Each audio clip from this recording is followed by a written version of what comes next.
This is Richard Wolff from Democracy at Work, responding to another Ask Prof. Wolff question. And this comes from our Patreon community, as always, and in this case, from Ahmad Sharam. And I want to answer Ahmad Sharam's question because it is like many questions that you send me that have to do with what co-ops, worker co-ops, are designed to do. How are they an improvement on your typical capitalist corporation? And in particular, are they efficient? Can they compete efficiently with capitalist corporations? So let me respond briefly. If you want a more thorough discussion, I would recommend two things to you. One, the book I wrote trying to answer such questions, which is called Democracy at Work, A Cure for Capitalism. But even more, I want to direct you to the research on efficiency of co-ops, or more precisely, on systematically comparing the efficiency of worker co-ops with capitalist hierarchical employer-employee structured enterprises. And here we have a body of research, and I'm going to give you the name and the university affiliation of the researcher. She has done wonderful work. It's worth your pursuing. You can use the usual internet search tools to find her work. So first, her name. Virginie, it's French, Virginie, and Perrotin is her last name. P-E-R-O-T-I-N. P-E-R-O-T-I-N. She is a professor of business at the Business School of Leeds University in England.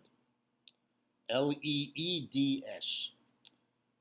I recommend highly the work she has done because it goes specifically to this issue of the efficiency, the comparative, and this is her research result, greater efficiency of worker co-ops over capitalist enterprises. So let me start with that finding and then work my way back to more fully answer Ahmad Sharam's question. Why would the worker co-op be more efficient? Well, the answer is simple and very old. If workers own and operate and run the enterprise, they have a commitment to it, a feeling for it, a loyalty toward it that you will never get from employees who are told what to do from the minute they arrive at the workplace in the morning until they leave in the evening, or with modern technology and electronics even beyond when they leave in the evening.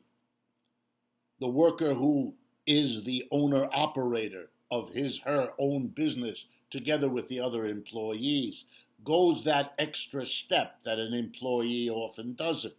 If the light is on your way out, you flick the switch to turn it off. No point in wasting your enterprise's electricity. If you see something that needs fixed, you arrange to fix it. You have a feeling of ownership, if you like, a feeling of engagement. This is your business together with the other workers rather than the boss's business. It's a very fundamental distinction. People don't want to use it when it comes to enterprises, but it applies there just as it does across the board everywhere else. So there's no mystery why you would be more efficient.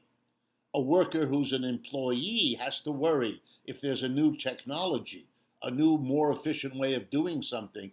If he or she brings it to the boss's attention, will they do it and then fire the worker? In a worker co-op enterprise where there's a commitment primarily to the community of workers, that's what co-op means, then there is no such fear.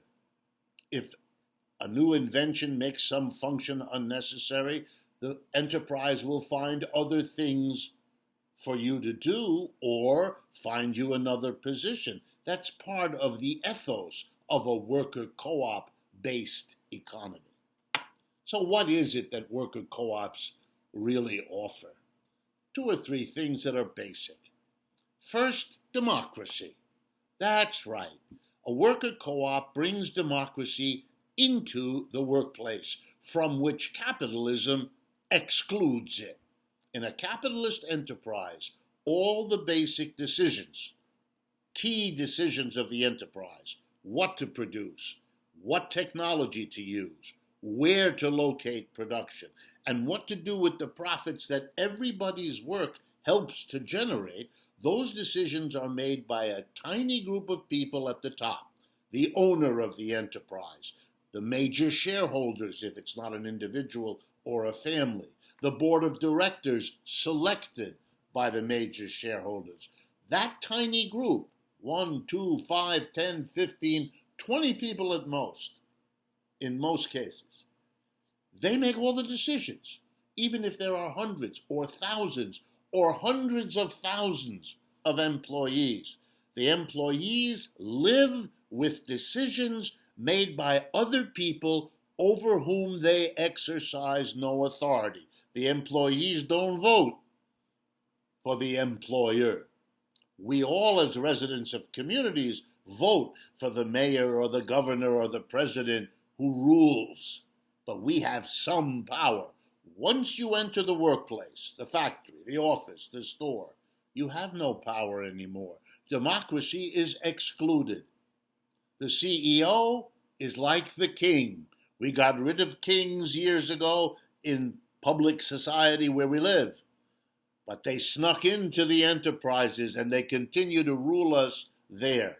Worker co-ops are the end of monarchy inside the enterprise. So if you like democracy, if you believe in democracy, if you think democratic ways of organizing communities are the way to go, are worth a try, then you ought to be interested in worker co-ops because they're the way to bring democracy inside the workplace. Capitalism has always, and by principle, excluded it. Do you want to have some say over the decisions that affect your life? That's what democracy means, and that's what worker co-ops give you. And where? At the workplace. And how important is that? Well, let's see. 5 out of 7 days, the best hours of the day, you're at work. If democracy belongs anywhere in our society, it belongs first and foremost where most adults spend most of their adult life, at work. So that's the single most important. And the other one is in a work co-op, in a workers' co-op, one of the things traditionally has been that you organize the work process for the person, not organize the person for the work. Sure, there's some compromise here. You want the work to be effective. You want the product to be useful and safe. But you're also taking care of the worker. That does not enter into the mind of the employer. The employer can replace the worker who doesn't work out with another one. It's a different mentality. So, for example, in worker co-ops, work is rotated. So you're not always doing the same thing, which is mind-numbing and body bad for your body, etc. You rotate, you move around. You give people a chance to develop not just the work skill, but the skill of running the enterprise because it's the workers who have to do it. Everybody, in a sense, has 2 job descriptions. The particular task you do and your part in designing and running the enterprise, because that's what a worker co-op is. Remarkable improvement over capitalism, and Virginie Perrotin shows us it's more efficient too. Therefore, there's no reason not to make the transition from capitalism to a worker co-op based economy because it's the better way to go. This is Richard Wolff for Democracy at Work.